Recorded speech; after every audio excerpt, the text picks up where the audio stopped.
ಪುಟಾಣಿ ಗೆಳೆಯರೇ, ಮಕ್ಕಳ ಕಥೆಗೆ ನಿಮಗೆ ಸ್ವಾಗತ.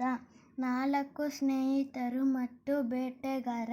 ಜಿಂಕೆ, ಆಮೆ, ಕಾಗೆ ಮತ್ತು ಇಲಿ ಸ್ನೇಹಿತರಾಗಿದ್ದರು. ಅವರು ಕಾಡಿನಲ್ಲಿ ಸಂತೋಷದಿಂದ ವಾಸಿಸುತ್ತಿದ್ದರು. ಒಂದು ದಿನ ಜಿಂಕೆ ಬೇಟೆಗಾರನ ಬಲೆಗೆ ಸಿಕ್ಕಿ ಬಿದ್ದಿತು ಮತ್ತು ಸ್ನೇಹಿತರು ಅವನನ್ನು ಉಳಿಸಲು ಉಪಾಯ ಮಾಡಿದರು.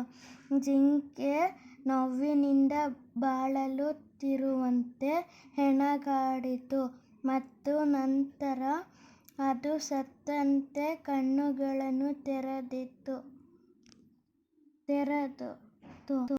ಮಲಗಿತು. ನಂತರ ಕಾಗೆ ಮತ್ತು ಇತರ ಪಕ್ಷಿಗಳು ಜಿಂಕೆಯ ಮೇಲೆ ಕುಳಿತು ಸತ್ತ ಪ್ರಾಣಿಗೆ ಮಾಡುವಂತೆ ಅದನ್ನು ಕುಕ್ಕಲು ಪ್ರಾರಂಭಿಸಿದವು. ಆ ಸಮಯದಲ್ಲಿ ಆಮೆ ಬೇಟೆಗಾರನ ಹಾದಿಯನ್ನು ಅಡ್ಡಿಪಡಿಸಿ, ಬೇಟೆಗಾರ ಜಿಂಕೆ ಸತ್ತಿದೆ ಎಂದು ಭಾವಿಸಿ ಅದನ್ನು ಬಿಟ್ಟು ಆಮೆಯ ಹಿಂದೆ ಹೋದನು.